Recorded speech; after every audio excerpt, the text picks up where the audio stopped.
and welcome back to our channel. I will apologise here because I've got a fair few notes in front of me to be able to go through our first year together. So when it comes to riding, me and Cash haven't had a whole lot of time together to improve, but I'll show you from the start.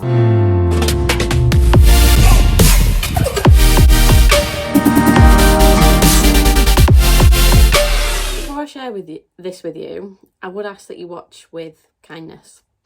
So just a quick note on giving unasked for advice. Many of you will want to help young riders and inexperienced riders improve. You'll even probably want to help me improve after seeing these videos. However, just a reminder that if that person is not ready to receive the advice, it will not be heard. And for example, imagine you're doing your absolute best, you're learning to improve. Say you've walked away from a session thinking you managed to get a little bit further, and then someone comments saying you should do X, Y, Z. It brings you crashing down to earth. You'll probably understand it better in a different scenario. So for example, say someone, call her Claire, I don't know, Claire wants to get fit, so she entered the gym for the very first time. It's taken absolute guts just to walk through the front doors. And then just like it takes absolute guts to post unpolished riding videos online, that's why we don't see enough of them. So Claire's gone through the doors to the gym. She's sat on the machine closest to the changing room so that she can run out if she needs to, because she's nervous. She reads the instructions and she gives that little machine a go. She's feeling really good about herself for starting, and she believes she might just be able to do this. She might be able to just keep going.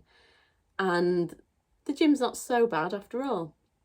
All of a sudden, she sees someone walking over to her and they say, there's no point in doing that. If you're not going to do a full rep, you need to do X, Y, Z. Everyone's seen and heard the exchange and she's mortified. So just like everyone sees every comment that you post online. Claire's devastated and embarrassed. She goes to the changing room so no one can see her cry, grabs her stuff and leaves. She doesn't even remember what the advice was. Imagine how different it would be if she'd been left alone. Sure, she might have done the exercise wrong, but maybe gaining confidence was the most important thing that day instead of doing the exercise right.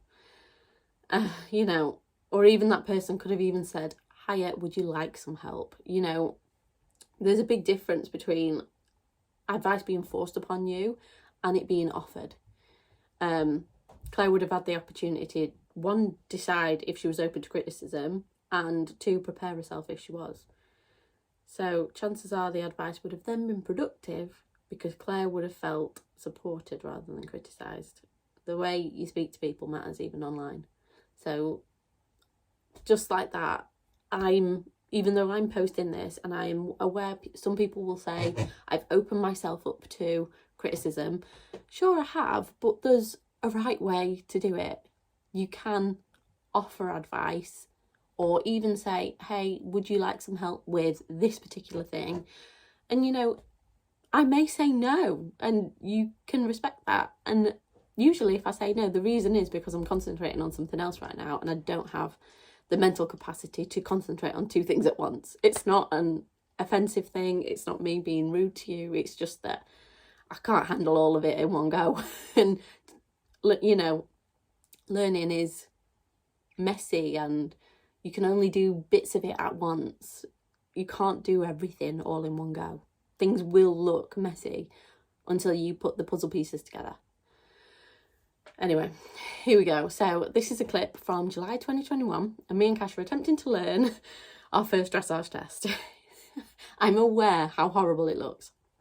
As you can see, Cash is still in full-blown alarma mode.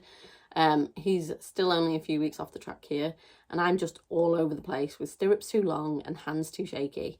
I've made a point of showing this footage often because it's important for people to see that no one's a ready-made article.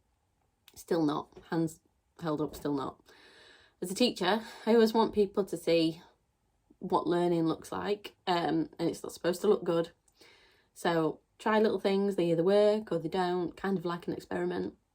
And I read lots of books and I've had lots of lessons to try and help. But in the end, the thing that helped the most was just practice and videoing my rides and, you know, being able to take the video and look at the reality in front of me really helped me notice what needed to be improved, and I could pick one thing a ride to focus on.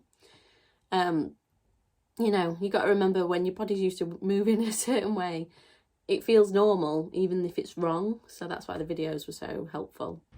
So this is the first clip from our dressage test, the very first one, which was a stressless, so no need for proper attire. This is in the July.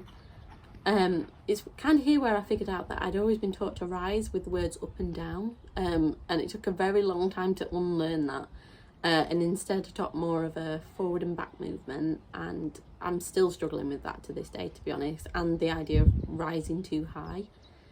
Over the next year, we made really small improvements, little by little. I managed to teach Cash to relax and be less of a llama. Slowly improved the way that I rose, and my hands became a bit stiller. It's still a bit of a battle because I occasionally revert back to my old way of rising and just throw balance off and my hands go with it. And you'll see from old videos though that I didn't know enough about the horse's way of going then. So Cash is making this much harder for me with his short hind strides. You'll see particularly the back left and back problems. So looking back now that I've learnt so much about medical issues, it stares me in the face looking back at these videos. But I hadn't learnt enough back then to spot them. So I feel extremely guilty when I think of our first year together, because whilst his kissing spine was likely always there through being backed far too young, like I say, he was on the track at his second birthday, so he will have been ridden and in training long before his second birthday. But yeah, although his kissing spine was probably already there because of that, I haven't helped him by relearning to ride on him. And issues became really obvious when I started asking much more of him, such as moving into canter work. Until then, we'd been in a really slow, steady trot, which he just about coped with. And obviously you can see it's very bouncy. So yeah, he joined me in March 2021 and was diagnosed with kissing spine in March 2022. And that's just the start of a whole host of issues and almost 3 years of vet bills, which I will cover in a separate video. We did have a couple of months in between these vet bills in 2022, the end of 2022, because I had nearly 10 months off him being ridden. And we did start to improve quite a bit. He learnt how to use his core better, learned how to use his back better, which helped me. We were kind of fighting against one another before. Those improvements were interrupted by pregnancy, and once I'd come back from pregnancy, Cash fell lame again. And here's hoping the progress journey of 2024 this year will be far brighter now that we are getting those issues sorted out. It's been a very long road. But fingers crossed this is the final piece of the puzzle. So to anyone starting out or relearning to ride, I would encourage you to look for the really little improvements. Don't rush anything. Remember, learning is messy, and if it looks polished, you're not improving. So video the rides and take the wins where you can. Thank you for watching. Bye.